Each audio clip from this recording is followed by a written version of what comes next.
Alhamdulillah. Baik, alhamdulillahirabbil alamin. Puji syukur Allah Subhanahu wa taala yang senantiasa memberikan segala kenikmatan kepada kita. Dan hari ini alhamdulillah senang saya bisa berjumpa dengan Bapak Ibu di kelas A5 ya. Semester 6 ya, Bapak Ibunya Ya, ya semester Pak. 6. Baik, alhamdulillah. Waktu tempo lalu ya, di pekan lalu itu mau berjumpa tetapi tidak jadi ya. Ya karena ada diundur untuk jadwalnya.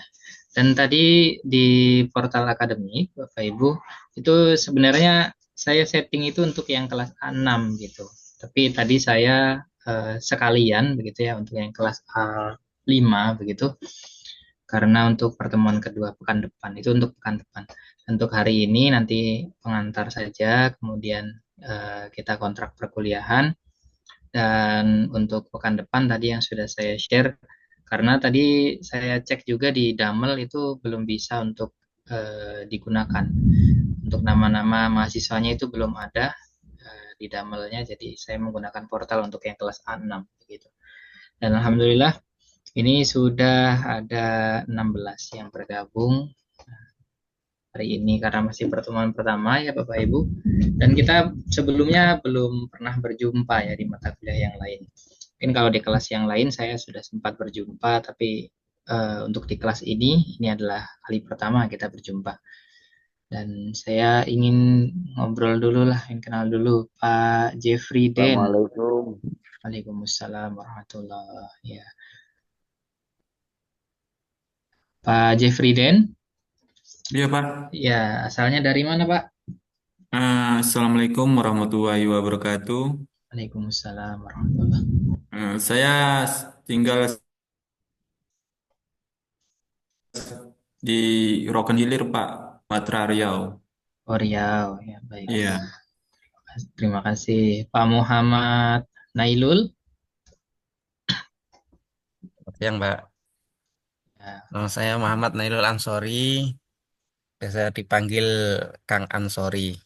oh, ya. Dari mana Pak? Asli dari Kabupaten Grobogan, Jawa Tengah. Bukan, baik. Terima kasih Pak Dede Suprianto. Ya Pak, nama Dede Supriyanto dari Majalengka Pak. Dari Majalengka. Majalengkanya mana Pak? Maja, Kecamatan Maja. Oh, Kecamatan Maja. Baik. Ya. Terima kasih Pak Supriyatna. Ya Pak, Assalamualaikum warahmatullahi wabarakatuh. Waalaikumsalam Ya, warahmatullahi. izinkan perkenalkan nama saya Supriyatna Pak dari Karawang, Jawa Barat. Oh, dari Karawang. Baik, terima Iya, kasih. Pak sama-sama. Sayid. Assalamualaikum warahmatullahi wabarakatuh. Eh, Waalaikumsalam. Nama saya Said Subul Salam, asal dari Jember, Jawa Timur, Pak. Oh, dari Jember ya. Baik, terima Ya. kasih Pak Sayid. Pak Syaihu. Assalamualaikum. Waalaikumsalam. Silakan Pak. Nama saya Saihu Pak ya. Asal saya itu dari Lamongan Pak ya. Dari Lamongan. Oh, baik. Lamongan Oke. Jawa Timur. Oke, terima kasih. Ya Pak ya. Terima kasih. Assalamualaikum warahmatullahi wabarakatuh. Waalaikumsalam. Pak Ahmad Farid. Silahkan Pak. Assalamualaikum warahmatullahi Ya, Assalamualaikum Waalaikumsalam. warahmatullahi. Saya Ahmad Farid Fauzi dari Kota Malang, Jawa Timur. Dari Kota Malang. Oh, baik-baik. Terima Ya, kasih. Pak M. Dayan. Belum ada suaranya Pak, masih di mute.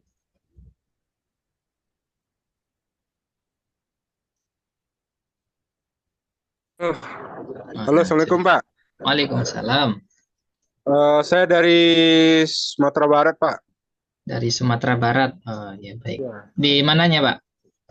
Di Padang? Pasaman Pariaman? Baratnya Pak. Kabupaten Pasaman Pak. Barat. Ya. Oh ya baik, terima kasih. Pak Fakih. Baik, Pak. Assalamualaikum warahmatullahi wabarakatuh. Waalaikumsalam. Perkenalkan nama saya Fakihudin dari Kota Bekasi, Padesan. Dari mana Pak? Kota Bekasi. Oh Bekasi, baik. Terima Ya. kasih. Pak Ali Muhbibi. Assalamualaikum warahmatullahi wabarakatuh, Pak dosen. Perkenalkan, nama saya Waalaikumsalam. Ali Bibi Husaini dari Magetan, Jawa Timur. Dari Magetan. Baik, terima Oke. kasih. Pak Maulana. Assalamualaikum Pak dosen, saya dari Waalaikumsalam. Pekalongan Pak dosen. Dari Pekalongan. Baik. Pak, mana ini? Pak Didi. Assalamualaikum. Waalaikumsalam. Ya, nama saya Dede Darmawan, Pak, dari Bogor, Jawa Barat, Pak. Dari Bogor. Baik, terima kasih. Pak Syaiful Mujab. Terima kasih Pak. Perkenalkan, Assalamualaikum. Waalaikumsalam. Nama saya Saiful Mujab, asal dari Kabupaten Pemalang, Pak. Dari Pemalang. Oh ya, Ya. baik. Terima kasih. Bu Yulianti. Ya, Assalamualaikum Pak dosen. Waalaikumsalam. Perkenalkan nama Yulianti, asal dari Sulawesi Tengah, Kabupaten Buol. Sulawesi Tengah, Kabupaten? Kabupaten Buol. Oh ya, baik. Terima kasih. Iya, sama dosen. Pak Ilham. Ya, Pak. Ya, silakan Pak. Perkenalkan, nama saya Ilham Sidiko, saya dari Probolinggo, Jawa Timur. Oh, dari Jawa Timur ya. Baik, terima kasih. Ya. Baik, terima kasih Bapak Ibu. Mungkin tidak semua ya, dan ini saya melihat mungkin masih ada yang sedang berkegiatan atau sedang aktivitas lainnya, tidak apa-apa. Alhamdulillah. Saya senang bisa berjumpa dengan Bapak Ibu untuk pertama kali di mata kuliah Pengelolaan Publikasi Ilmiah. Dan mata kuliah ini nantinya ada beberapa hal yang akan sama-sama kita diskusikan gitu ya, terkait bagaimana pengelolaan publikasi ilmiah. Dari nanti kita membuat artikel itu tahapannya seperti apa, kemudian kalau mau submit jurnal itu tahapannya seperti apa, jenis-jenis jurnal itu ada apa saja, begitu ya. Itu akan menjadi bahasan kita untuk ke depannya. Izin saya untuk share screen terlebih dahulu.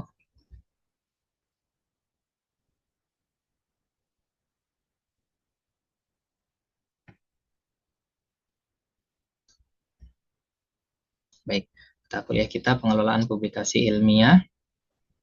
Tadi saya sudah berkenalan dengan Bapak Ibu di beberapa, namun belum semua tadi ya. Saya izin perkenalkan diri, saya Aprianda. Saya S1 saya di Universitas Lampung, barangkali ada yang dari Lampung. Untuk S2-nya saya itu di Bandung. Kemudian beberapa pengalaman akademik, dan untuk saat ini aktivitas utama yaitu di UIN Cybersains di Cirebon, dan beberapa aktivitas lainnya menjadi editor maupun reviewer di jurnal begitu. Dan untuk tinggal saat ini di Cirebon ya, tentunya di Cirebon, di Talun, di Kecamatan Talun, Kabupaten Cirebon. Ya tidak jauh lah, kalau dari kampus mungkin hanya 5 menit dari kampus. Nah, ini beberapa pengalaman akademik. Saya pernah menjadi guru Bapak Ibu di SMA di Bandung Barat ketika itu, dan juga di SMP. Kemudian ada beberapa aktivitas menjadi dulunya presenter, dan juga pernah menjadi asesor PPG. Kemudian untuk kontrak perkuliahannya, untuk jumlah pertemuan kita itu ada 14 kali, tatap muka ataupun tatap maya begitu. Tatap maya ataupun mungkin yang asinkronus. Kemudian kehadiran, kalau jumlah pertemuan itu PJJ itu dulu 14 ya. Sekarang 14 16. Oh, 16 sekarang. Oke, sekarang 16, berarti ini akan saya perbaiki ya. Sekarang 16 kali pertemuan, artinya 14 ini adalah untuk yang tadi sinkronus maupun asinkronus. Dan untuk kehadiran ini adalah ini harusnya 12 ini, kalau tadi itu 16 ya. Oke. Kemudian toleransi keterlambatan, ini untuk di pertemuan selanjutnya ketika sinkronus. Nah, itu diupayakan untuk tidak terlambat. Dan insya Allah untuk kedepannya kalau sinkronus itu biasanya saya ingin lebih dekat dengan Bapak Ibu, saya panggil satu persatu biasanya begitu. Kemudian untuk kehadiran tadi ya, ini belum saya perbaiki 12, berarti untuk mengikuti UAS tidak hadirnya itu 3 kali berarti. Boleh tidak hadirnya itu 3 kali. Nah, kehadirannya itu dihitung dari bisa dari presensi yang nanti disetting di Damel, tetapi kalau Damelnya belum memungkinkan, yaitu bisa dihitung dari mengisi kolom diskusi biasanya begitu. Mengisi kolom diskusi atau kalau ada tugas mungkin tugas 1 atau tugas 2 gitu ya, itu sebagai tugas mandiri. Nah, itu juga bisa nanti masuk ke dalam kehadirannya. Ada tugas mandiri, ada tugas terstruktur, ada UTS dan UAS gitu. Dan dalam satu mata kuliah itu kan ada 4 kali sinkronus ya Bapak Ibu. Untuk pertemuannya sinkronus, namun itu fleksibel saja. Di pertemuan keberapa nanti apabila tidak bisa sinkronus berarti asinkronus di Damel ataupun mungkin di portal akademik. Tapi besar harapan semoga di Damelnya sudah bisa kembali normal gitu dioperasionalkan. Dan untuk pertemuan ketika sinkronus diharapkan Bapak Ibu untuk bisa on kamera. On kamera ini untuk sama-sama supaya kita bisa saling mengetahui dan bisa saling juga lebih, terutama saya ya dengan Bapak Ibu, saya bisa lebih mengenal Bapak Ibu, lebih memahami Bapak Ibu begitu ya. Barangkali ada sedang berkegiatan, sedang mengajar ataupun sedang aktivitas tidak apa-apa. Nah, jadi dengan itu kan saya bisa tahu oh Bapak sedang ada kegiatan sambil gitu ya, atau Ibu sedang ada kegiatan tidak apa-apa. Kemudian untuk sistem penilaiannya, jadi di mata kuliah ini tugas akhirnya atau UASnya itu adalah draft artikel yang sudah siap submit dan bukti submitnya gitu ya. Hanya sampai submit Bapak Ibu.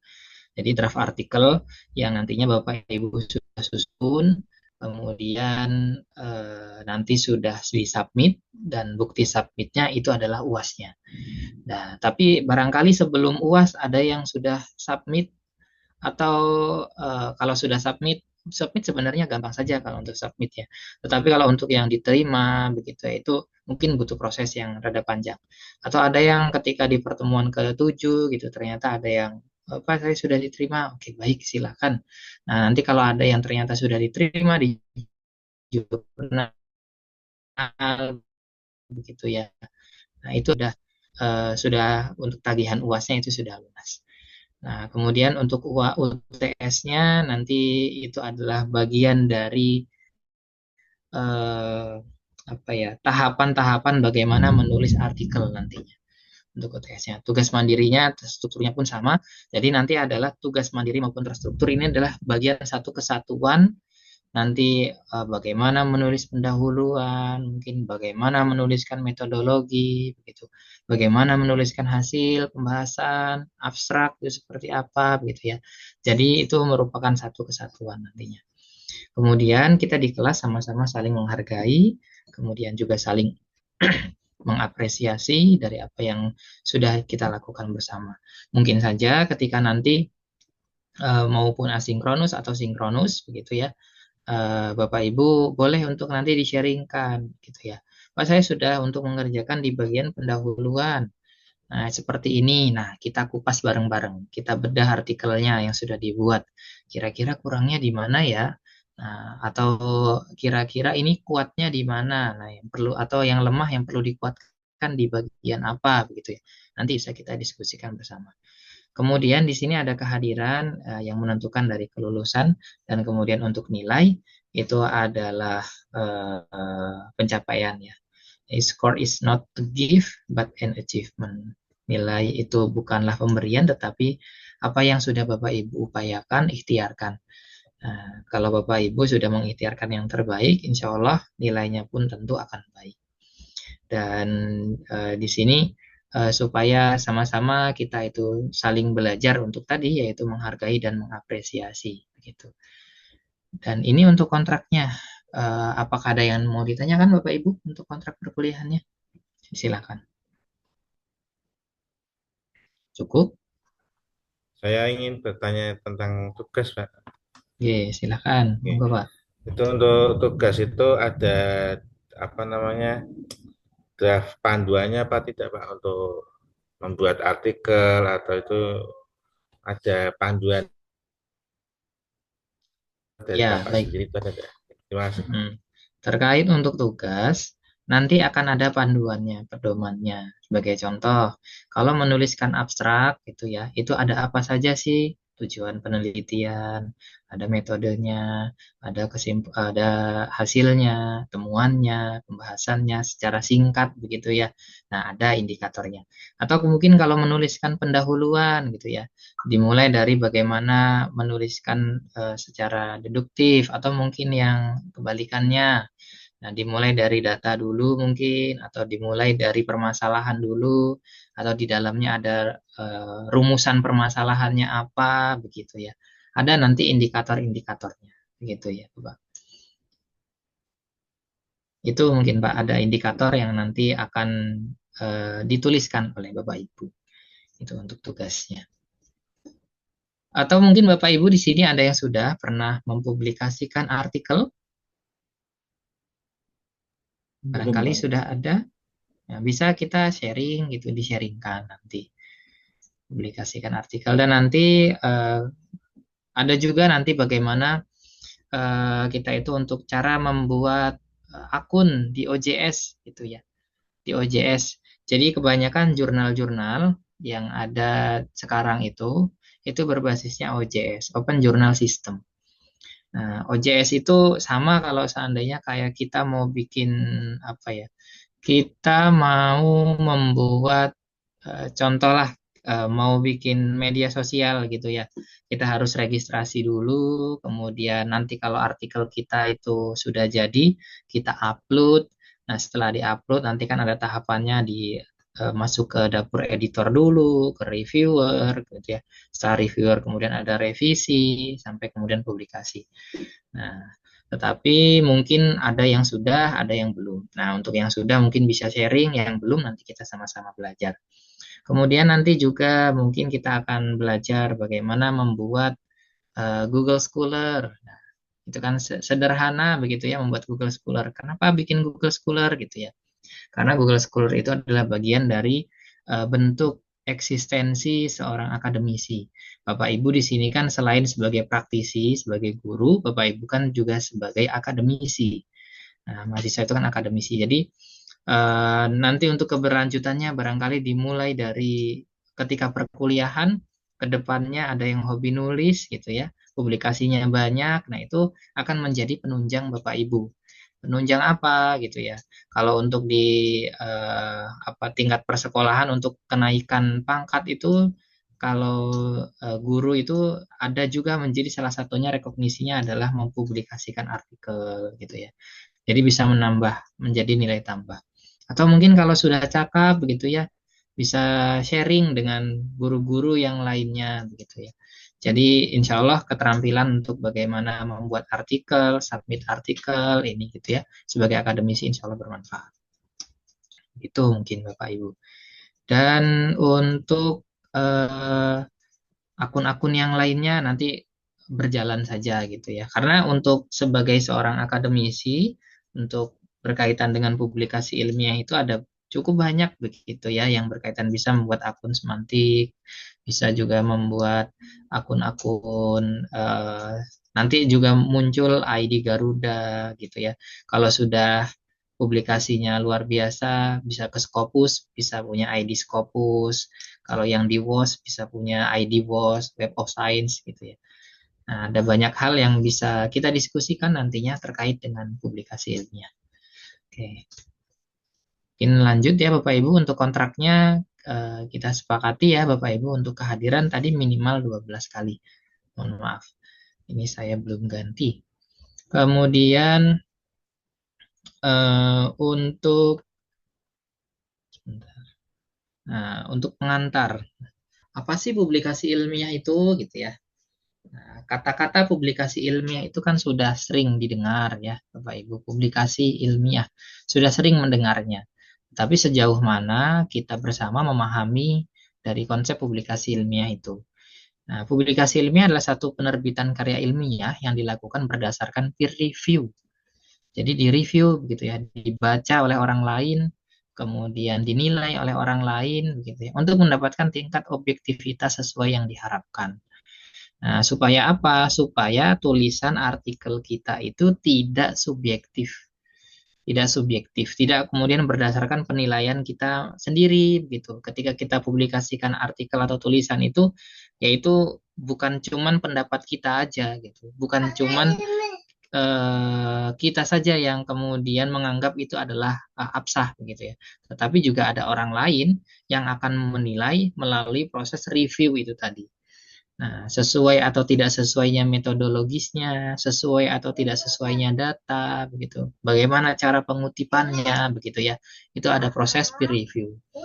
Kemudian publikasi ilmiah ini memiliki peran penting. Nah, kalau untuk Bapak Ibu yang nantinya untuk kedepannya itu memiliki jabatan tertentu, begitu ya, sebagai nilai tambah. Kalau sebagai akademisi, tentunya ini menambah nilai eksistensi. Nah, kemudian publikasi ilmiah ini dapat dianggap sebagai salah satu bentuk peningkatan kompetensi dan profesionalisme yang diharapkan dari seorang mahasiswa ataupun juga mungkin sebagai pegawai gitu ya. Jadi peningkatan kompetensi. Kenapa ini menjadi bagian dari peningkatan kompetensi? Karena ketika seseorang itu menuliskan artikel melalui publikasi ilmiah, pasti diawali dari proses membaca juga. Selain kemudian juga ada menelaah permasalahan, tapi juga membaca dari artikel-artikel yang lain, ya, atau membaca dari riset-riset yang lain, membaca dari buku-buku yang lain, begitu ya. Kemudian disajikan melalui dalam bentuk bisa artikel. Nah, publikasi ilmiah ini tidak hanya artikel ilmiah saja, tetapi juga ada yang berupa seperti buku, gitu ya. Ada juga kemudian seperti book chapter, gitu ya. Nah, jadi ada beberapa format dari publikasi ilmiah. Tetapi yang sekarang itu cukup masif dan kemudian berkembang dengan cukup pesat itu sekarang adalah bagaimana menuliskan artikel ilmiah. Nah, kalau buku itu sudah ada e-book sekarang ya. Kalau dulu artikel jurnal ilmiah juga dulu cetak, sekarang sudah pakai by OJS begitu ya. Ada perkembangan yang cukup signifikan begitu. Mau menulis buku, mau kemudian menulis artikel begitu ya. Tentunya itu juga didasari dari proses membaca. Bagaimana membaca buku yang lain, membaca artikel yang lain, membaca penelitian yang lain begitu ya. Dan ini kalau bisa dibilang juga begitu ya, bagaimana publikasi ilmiah ini menjadi rekognisi yang penting. Kalau di kampus yang lain itu ada beberapa yang sudah menerapkan penulisan artikel yang terpublikasi di jurnal nasional atau internasional begitu ya, itu bisa menjadi syarat pengganti skripsi. Nah, kalau untuk di kampus kita tempo hari itu sudah menjadi wacana begitu ya, sudah menjadi wacana dan didiskusikan. Apakah nantinya mungkin bisa juga untuk menjadi pengganti tugas akhir skripsi itu tadi, yaitu melalui artikel yang terpublikasikan.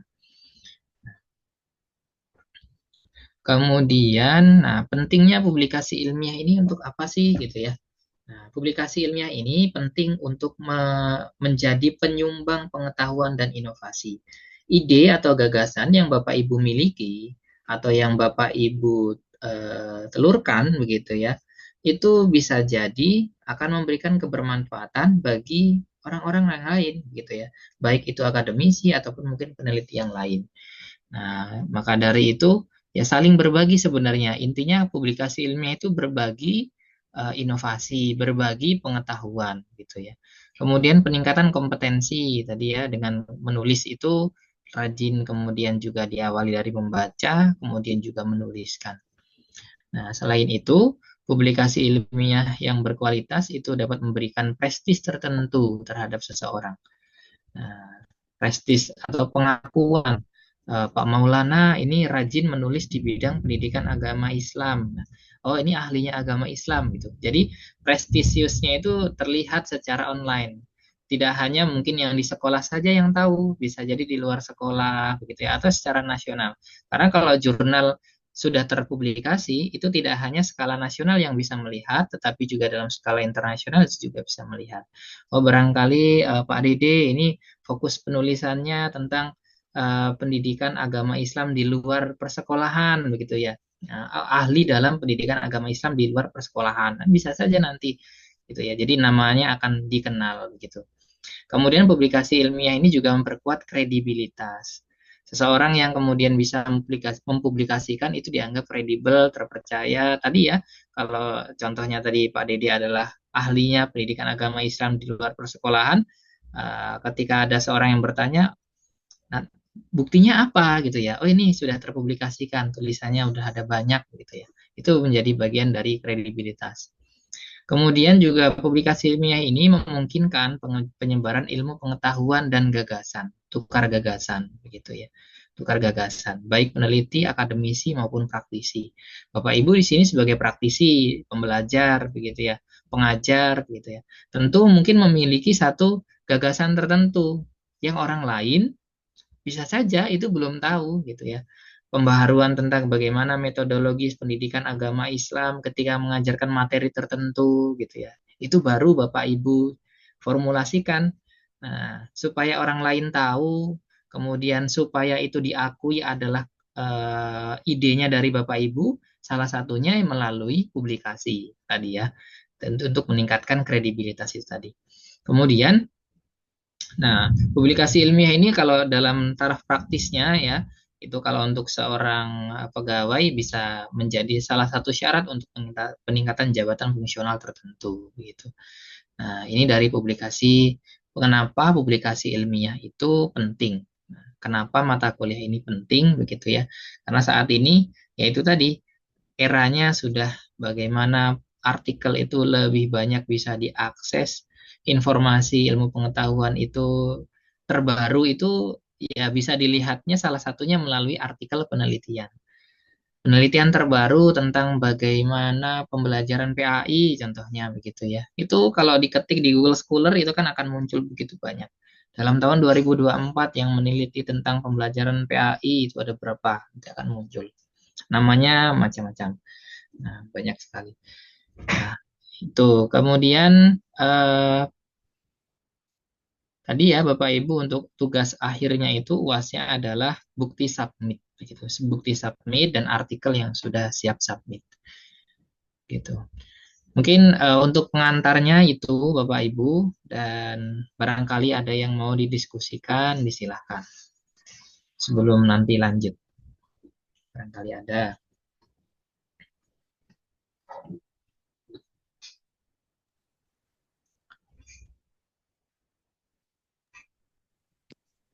Saya Pak izin bertanya Pak.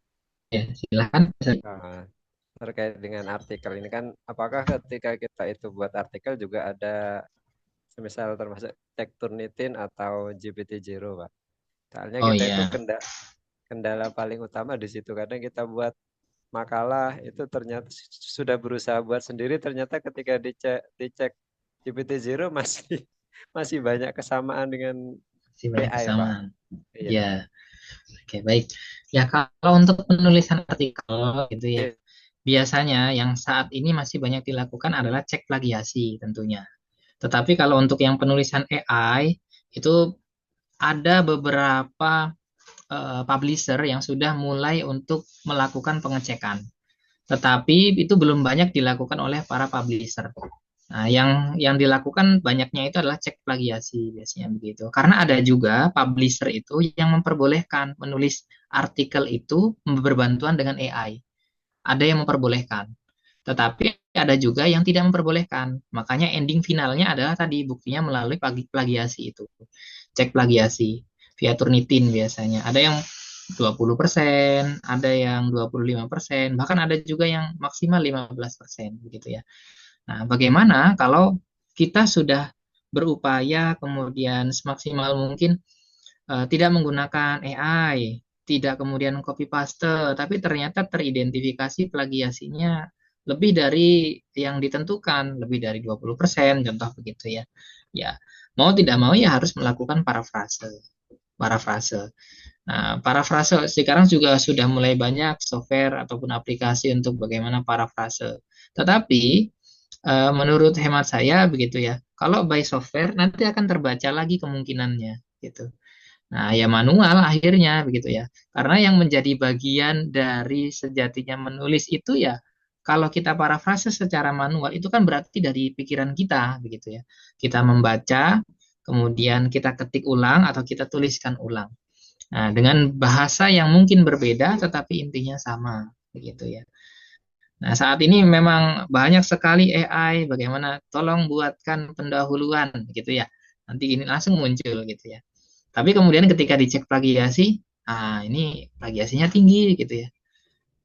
Ya, itu sekarang banyak publisher yang menerapkan untuk cek Turnitin, tetapi untuk yang tadi apakah dia untuk dari AI itu masih ada yang sudah mulai menerapkan, ada yang belum gitu ya.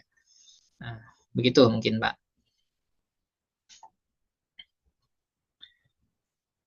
Ya, silakan Bapak Ibu yang lain untuk barangkali ada yang mau didiskusikan. Dan untuk setelah ini nanti yang pertemuan kedua ya, sudah kalau mau Bapak Ibu akses sudah bisa begitu ya. Itu untuk batas pengisian diskusinya ada sekitar 2 pekan kalau dari sekarang. Nah, itu masih berkaitan juga materinya gitu. Ini karena di pertemuan 1, 2, 3 itu adalah masih berkaitan dengan pengantar publikasi ilmiah. Nah, mungkin di pertemuan-pertemuan selanjutnya bagaimana untuk menuliskan apa saja indikatornya ketika menuliskan pendahuluan, atau mungkin bagaimana cara membuat Google Scholar gitu ya. Nanti sambil berjalan. Tuh. Silahkan Bapak Ibu kalau ada yang mau didiskusikan terkait dengan publikasi ilmiah ini. Nanti kalau UAS berapa bab, Pak? Apa Pak? UAS nanti berapa bab kira-kira? Berapa bab? Bab Ya. apanya ini? Bab dari artikel maksudnya? Iya, artikel. Ya, kalau untuk UAS itu sudah keseluruhannya Pak. Dari mulai pendahuluan sampai ke kesimpulan. Ya, karena kan kita continue ya, bertahap gitu Pak.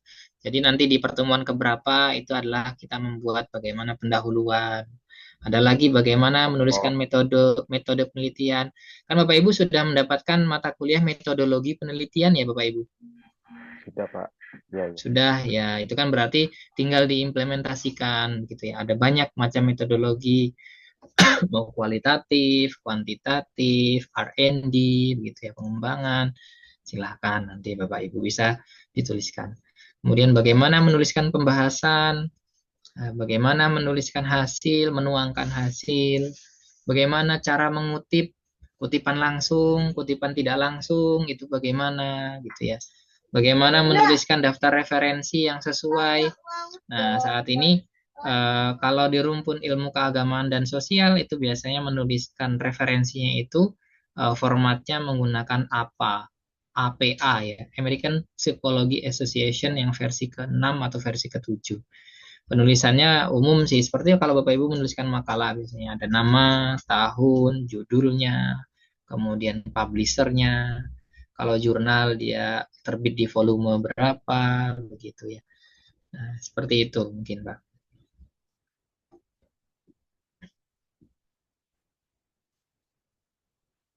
Ada lagi Bapak Ibu? Ya Pak. Ya, disilakan Pak. Kalau dalam jurnal itu proses kalau di OJS itu proses terbitnya itu berapa lama Pak? Ya, baik. Terima kasih. Berapa lama proses sebuah artikel itu bisa terpublikasikan? Nah, jadi yang perlu kita pahami Bapak Ibu bahwasanya setiap jurnal, setiap pengelola jurnal itu diperbolehkan memiliki kebijakan yang berbeda. Makanya kalau mau menuliskan artikel antara jurnal satu dengan jurnal yang lain, template penulisannya mungkin saja berbeda. Tetapi untuk formatnya itu ada kecenderungan sama. Contohnya kalau format yang sama itu berbasis IMRAT, introduction begitu ya, metodologi, result, kemudian sampai kepada conclusion gitu ya. Jadi ada dari pendahuluan, kemudian kajian pustaka, itu kajian pustaka ada yang pakai, ada yang tidak. Ada yang kajian pustakanya itu terintegrasi di bagian pendahuluan. Nah, kemudian metodologi itu tentu metode penelitian. Kemudian hasil dan pembahasan tentu, penutup, kesimpulan, dan saran itu. Nah, secara umum ada itu. Tetapi untuk penulisannya mungkin formatnya ada berbeda. Ada yang fontnya menggunakan Times New Roman, ada yang menggunakan Calibri, ada yang font 11, ada yang 12, ada yang ratanya, ada yang menggunakan 2 jajar begitu ya.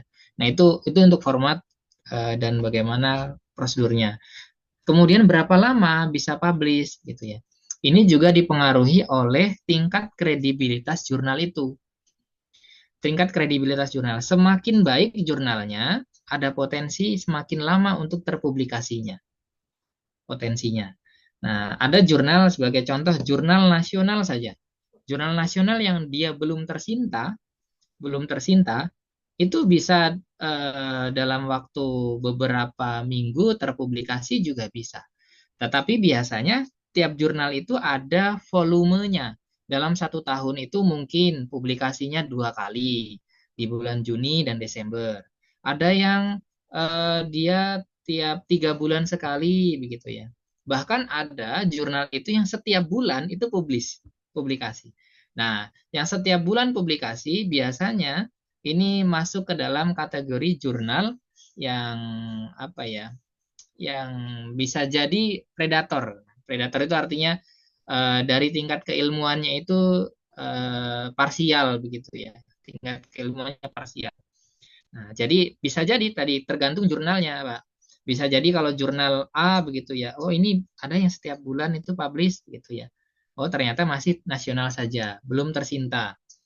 Nah, tersinta itu sama terakreditasi lah gitu ya.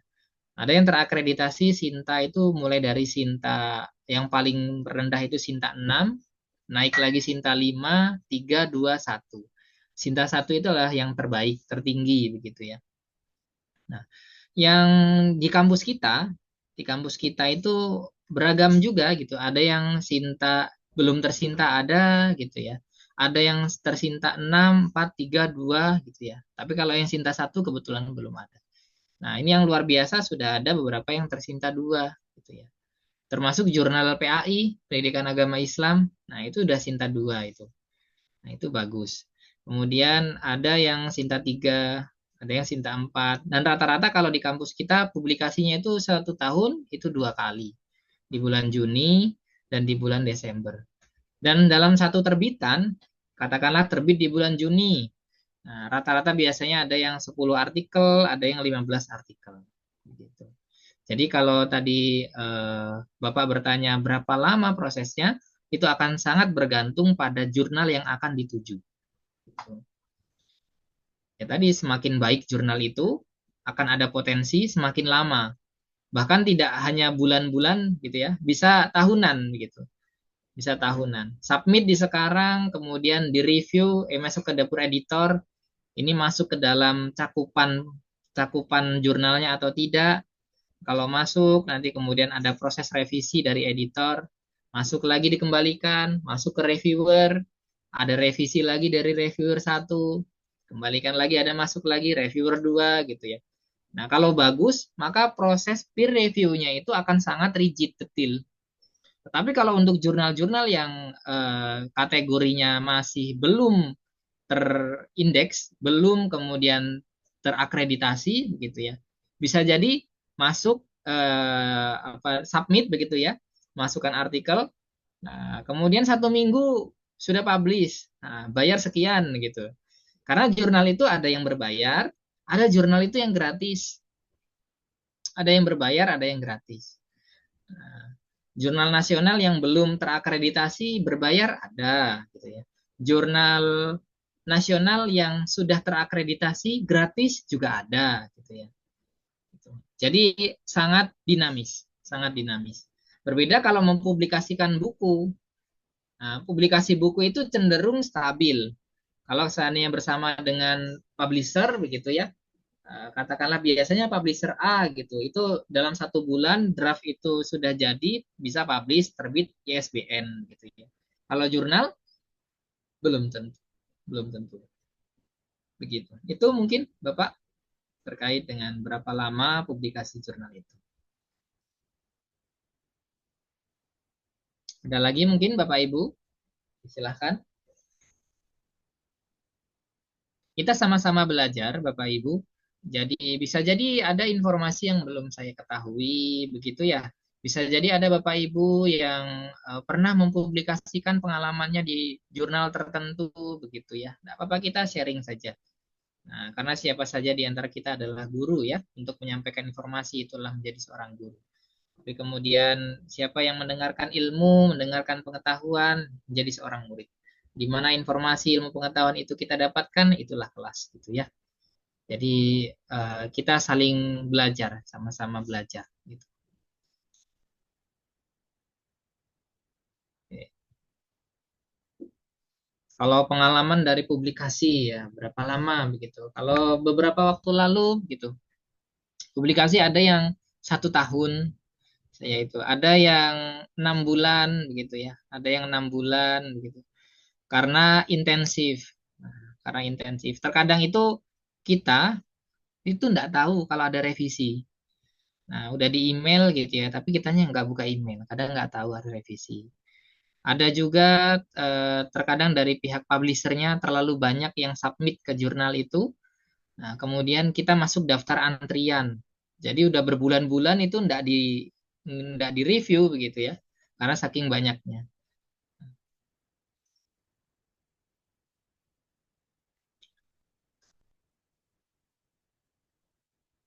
Oke, baik. Mungkin lanjut ya Bapak Ibu. Tapi lanjutnya intermezzo saja Bapak Ibu. Tebak gambar. Nanti Bapak Ibu silahkan dituliskan di kolom komentar apa yang menurut Bapak Ibu gambarnya ini ya. Ini kita intermezzo saja. Karena ini adalah pertemuan pertama ya. Kalau nanti terlalu banyak yang kita bahas nanti lupa nanti ya. Semakin banyak yang didapat, cenderung semakin banyak lupa.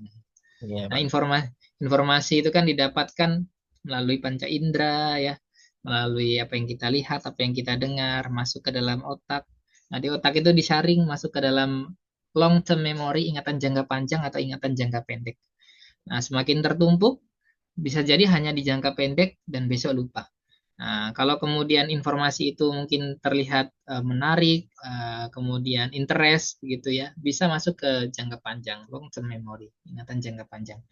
Nah, mungkin yang diingat tebak gambarnya pertemuan kali ini mungkin juga gitu. Nah, Bapak Ibu silahkan ditulis di kolom komentar, ini gambar apa?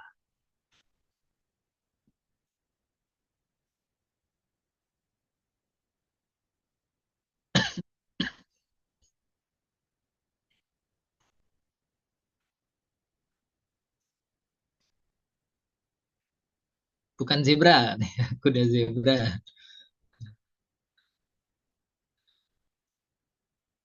Ya, apa kira-kira? Barangkali ada yang sudah tahu, nggak apa-apa diketik aja kalau ada yang sudah tahu. Tapi jangan disebarkan ke grup, ini gambar ini gitu ya. Cukup diketik saja di kolom komentar sini.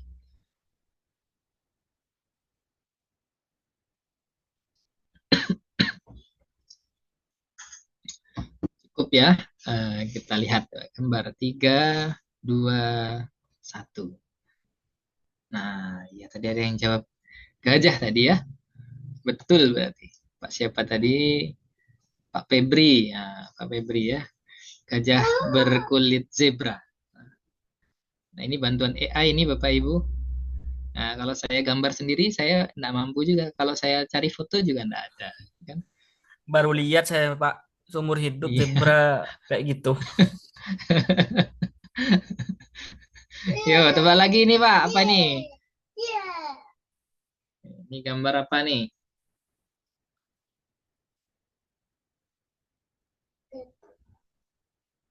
Pak Febri IndiHome itu katanya.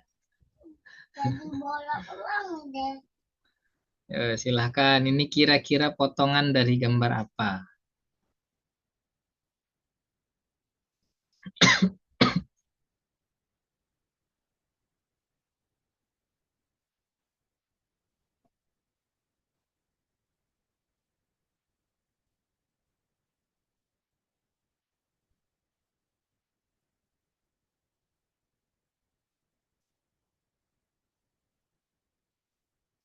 Oke.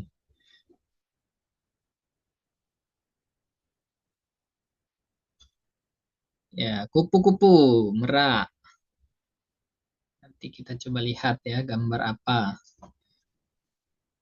Tadi yang benar tadi Pak Febri ya. Pak Febri tadi yang benar. Telinga gajah. Apakah betul?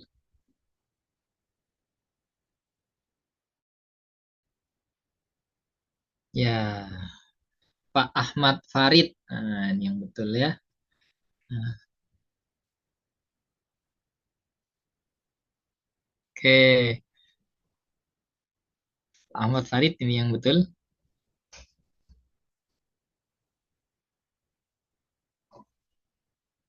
Oke, baik. Nah, itu tadi sedikit intermezzo untuk kita semua ya, Bapak Ibu. Dan untuk presensi hari ini, eh, saya kirimkan Google Form dulu ya, Bapak Ibu. Bentar, saya akan kirimkan Google Form di kelas A5 ya.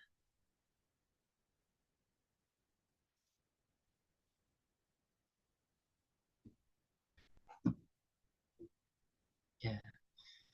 Baik, untuk kehadirannya itu ada di Google Form, tapi setelah ini saya ingin ambil gambar terlebih dahulu. Dan sebelum ditutup, ini ya pesan dari Lao Tzu. What's your thought? They become word. What's your word? They become action. What's your action? They become habits. What's your habits? They become character. What's your character? It's become your destiny. Perhatikan apa yang kalian pikirkan, apa yang kamu pikirkan, karena itu akan menjadi perkataan. Perhatikan perkataan apa yang kamu ucapkan, atau yang kalian ucapkan, karena itu akan menjadi tindakan. Perhatikan bagaimana tindakanmu, karena itu akan menjadi kebiasaan. Dan perhatikan bagaimana kebiasaanmu, karena itu akan menjadi karakter. Perhatikan bagaimana karaktermu, karena itulah yang nantinya akan menjadi takdir, bagian dari takdir. Takdir sejatinya milik Allah SWT, tapi kita berikhtiar dari mulai berpikir yang baik, nah, insya Allah akan memberikan kebaikan-kebaikan kepada kita. Dan dari mata kuliah ini kita berpikir bukan ini adalah mata kuliah yang sulit, tetapi kita mencoba untuk belajar dari kesulitan itu yang kemudian kita coba orientasikan pasti kita bisa, insya Allah juga akan memberikan kemudahan yang lain untuk bagian dari menambah kompetensi sebagai seorang akademis. Oke, itu saja mungkin Bapak Ibu yang bisa saya sampaikan. Sebelumnya saya ingin minta gambar dulu. Kita foto bersama terlebih dahulu. Ya, 3, 2, 1. Baik. 3, 2, 1. Baik, terima kasih Bapak Ibu semuanya. Selamat melanjutkan ibadah di bulan suci Ramadan. Semoga puasa Ramadan kita atau ibadah-ibadah kita di bulan suci ini menjadi keberkahan kita. Kemudian juga kita bisa menjadi pribadi yang lebih baik dari Ramadan sebelumnya. Mohon maaf atas segala kurangnya dari saya. Sampai berjumpa di pertemuan selanjutnya. Dan untuk pertemuan kedua sudah ada di portal akademik. Untuk sinkronus selanjutnya nanti kita bisa berjumpa kembali. Kita akhir bersama dengan hamdalah. Alhamdulillahirrahmanirrahim. Ya. Assalamualaikum warahmatullahi wabarakatuh. Waalaikumsalam warahmatullahi wabarakatuh.